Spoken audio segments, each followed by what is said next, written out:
Hello guys, I'm here today to talk to you about the do's and don'ts of washing and conditioning human hair wigs.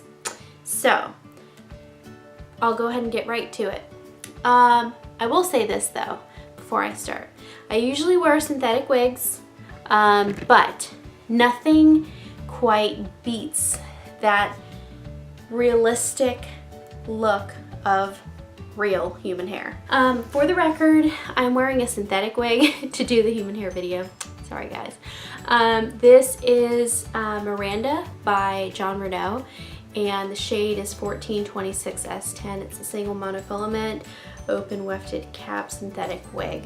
So let's go ahead and get started. I actually prepared some notes here, so I want to make sure that I cover all of my bases. So the first thing I'm going to say is this.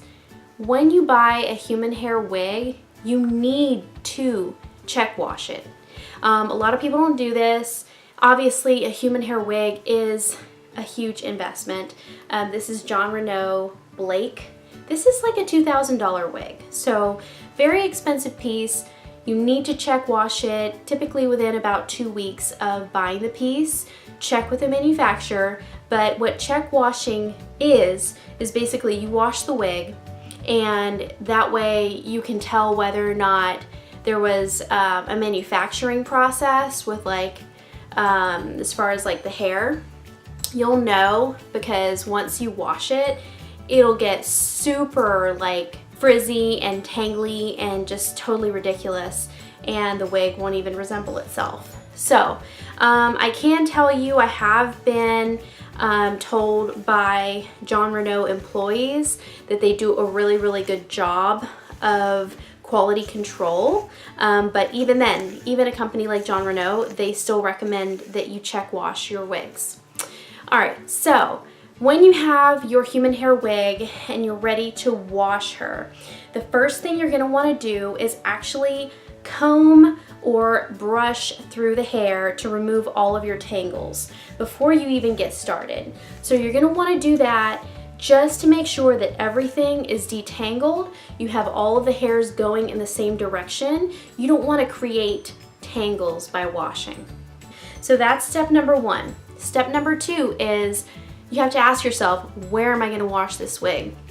The key to washing human hair wigs is cool running water. As long as you remember cool running water, you're gonna be fine. So typically you have a few options. You can wash it in a sink, but I strongly advise against actually dunking the hair into the sink, because when you do that, the hair will tangle. It'll start to swirl and it'll tangle up on itself, and you don't want that. So what I recommend you do is go to your kitchen sink where you have the little sprayer, and you can wash it there, kind of holding the wig with one hand and then spraying it with the other. Another option is you can go in your shower, or if you do only have a sink, make sure you hold the hair in the same direction as you are running it under the cool water. So that's one important thing that you need to know about where to wash your wigs. Cool water is the name of the game. The reason why is because when you start using hot water, it's going to swell up the hair fibers. It's also going to dry out the hair, and you really want to do everything you can to extend the life of your wig, especially something like this that's so expensive, so pricey. I mean, even your lower end human hair wigs are still about $400. I don't know where you come from, but that's a lot of money to me. So let me just take a look at my notes here. As far as what type of shampoo and conditioner to use, I have my very own preferences, but let me just tell you, I strongly suggest that you go for a shampoo and conditioner that is formulated for human hair wigs. It's very important. If you go to Walmart and you buy yourself some shampoo, but it's meant for human hair. It's meant for human hair that is attached to a scalp that is constantly producing oils and sebum. Okay, so a wig is not attached to a scalp anymore, so its needs are different. Personally, I'm a huge fan, as you guys know, of Jon Renau products. So I like to use the Argan Smooth Luxury Shampoo and follow up with the Argan Smooth Luxury Conditioner. So this plus the Argan Mist, the Argan Smooth Treatment Mist, is all you need for your human hair washing and drying. All right, so actually, no, I take that back. There is another product, but I'll talk about this one next month. The Blow Dry Balm is awesome. So, all right. So what you're gonna wanna do, how you're gonna get that shampoo onto your wig. Well, first, you don't wanna like squirt the shampoo directly on the wig. That is a no-no, okay? It's not gonna end up washing it properly. The part of the wig that you wanna wash the best is actually gonna be the cap. And a good way to think of the cap is like an expensive piece of lingerie, right? So an expensive piece of lingerie has elements to it that are stretchy, and it's also extremely delicate. So for instance, this is the Blake, and it's a hand-tied wig, and you have this very fine, delicate cap and lace front. So you're gonna wanna be super careful with something like this. And the way you do that is you're gonna squeeze the shampoo onto your hand. For a wig of this length, you can see that we're talking about a quarter size. Shorter length, maybe like a dime-sized amount. You're gonna wanna put that in your hands, and then you'll wanna start working it through the cap very, very gently. And you can just use your fingers, just kind of work it through the cap, just like that, and then you'll want to gently work it through the hair. And then, obviously, like I said before, cool running water is the name of the game, and you're going to want to rinse, rinse, rinse, okay? So after you've shampooed your wig, the next thing you want to do is condition it. So, very important. You guys know that when you put conditioner on hair, what does it do? It detangles it. You look at a wig, how are the hairs attached to the cap? Through knots, okay? So very, very, very important. You do not want to get conditioner on the roots or on the cap of the wig. If you do, you know, whatever, okay? But it's very important that you don't. And the reason why is because you're gonna start to experience hair loss for your piece when you do that. So my suggestion to you is when you apply the conditioner, again, put it in your hands, and then you're gonna wanna work it through the mid shaft of the hair and really focus on those ends. The ends are what get the driest, right? That's where you have the split ends and the possible damage and everything. So you're gonna wanna work it through here, all right? After you have the conditioner worked into the hair, you can let it sit for a few minutes if you want. You don't have to. You don't have to let it sit for a few minutes, but you can let it sit for a while. If you're planning on doing a deep condition, then what I suggest is you go ahead and put a plastic cap, like a shower cap, on the wig, and make sure all the hairs are going in the same direction. And then you can put the hair actually on your wig stand, and then from there use a blow dryer on very low, kind of warm heat to make sure that you get that conditioner nice and warmed up, and so that the cuticles of the hair actually expand and allow that moisture to penetrate. As far as conditioning, you're gonna wanna rinse, rinse, rinse, rinse, rinse, and when you feel like you're done rinsing, rinse one more time. Cool running water. Excuse me. All right, and as far as how often to do the deep conditioning with like the plastic shower cap and the blow dryer and all that, it's recommended for blondes that it be done around every third wash. As far as like a brunette, you could probably go about every fifth wash. And when it comes to how often you wash these wigs, you're gonna wanna wash a wig about, it depends on the time of year, obviously, because if you're sweating, you know, you're gonna wanna wash it more often, but typically every 5 to 6 wears, you're gonna wanna go ahead and wash the wig. All right, so keep that in mind. And you're probably, if you're gonna wear wigs on a regular basis, you're gonna need to set some time aside to do all of this care stuff, because let's face it, you know, yeah, we have the perk of like getting up in the morning and just like throwing on the wig, but at the end of the day, we still have to properly maintain these pieces because they are an investment for us.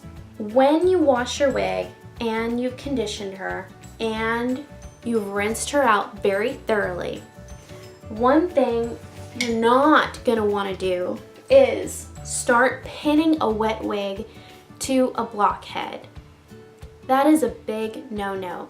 The reason why is because if the cap is still wet and you're pinning it to the blockhead, it's gonna stretch that cap, and that cap is never gonna go back to the way it was. My suggestion to you is get you one of these cheapo plastic wig stands, and you'll wanna put the wig on the wig stand. Now, the time it takes for the cap to dry is gonna be about 2 to 3 hours in a well-ventilated area. Once you have that cap dry, even if the rest of the hair is damp, then you can move it to your blockhead for blow drying and styling and curling, etc. Now, very important, when you do your blockhead, first of all, you're gonna wanna buy one of these if you haven't already. It's great, it has a hole on the bottom. You can get the clamp that attaches to a table or like a countertop or something. And you're also gonna wanna get these bad boys. These are T-pins, and these are the method in which you're going to secure your wig to the blockhead. And I'm gonna show you how to do that. A lot of people make the mistake of pinning their wig to the blockhead in the wrong place and actually damaging the cap. What you're gonna wanna do, and I'm gonna turn the cap inside out so I can show you guys, never, ever, ever pin through the lace front or even the base material, never. Okay, what you're gonna wanna do is you're gonna wanna navigate over to your ear tabs, which are these soft felt-like areas, and you're gonna run one T-pin through the top of the ear tab and one T-pin through the bottom of the ear tab.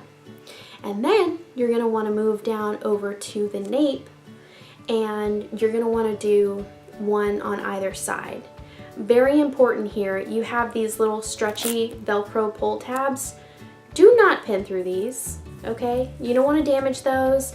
These are what makes the wig adjustable, so make sure you're not doing that. Again, you're gonna wanna do one at the top and the bottom of each ear tab. So that's 4 plus 2 in the nape, so that's 6 pins.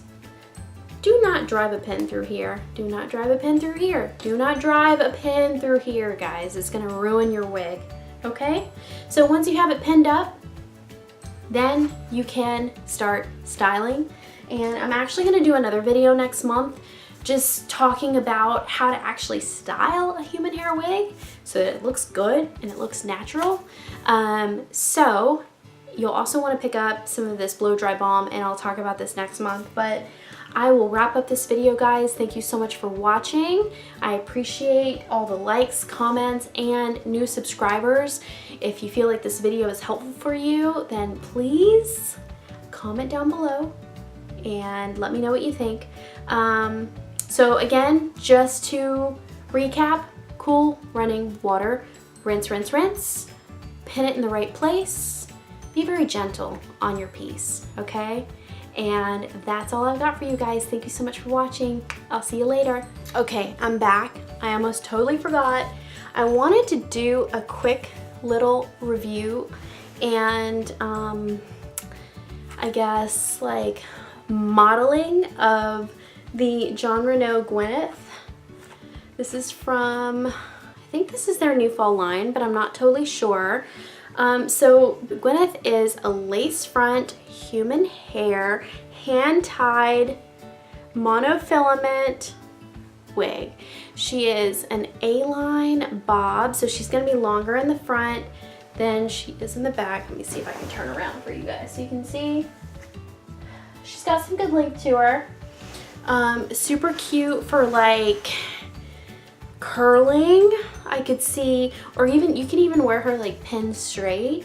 The color that I'm wearing today is 12FS8, which is gonna be like a nice blonde with like a dark root, which is good for someone like me because I'm a natural brunette, and this color looks a lot more realistic on me than, let's say, a wig that has like super blonde roots. Okay, so I'm actually going to take the wig off now, and I'm going to show you the inside of the cap so you can check it out. And there it is. So this is the hand-tied cap. It's very breathable, but it doesn't have the wefting. She's got that monofilament top, so you can part her either way, and then the lace front here, and then she's got the really soft ear tabs and the nape with the little stretchy tabs that you can adjust. And overall, she's absolutely gorgeous. I think she retails for about $1,600, but you could totally get her on sale. I have a couple coupon codes for wigs.com and Wigs by Patty's Pearls. I will put those down in the description below. I believe they're 25% off, so it's a pretty good deal. But overall, Gwyneth is absolutely gorgeous. Right now I've been wearing Kristen to work in the chocolate cherry, but I think I am gonna really start looking into wearing Gwyneth to work as like my daily driver, like full-time wig. I do think she is a gorgeous career style wig, or even just for play, but I do think that her length and kind of style lend to more of like a professional, like business look.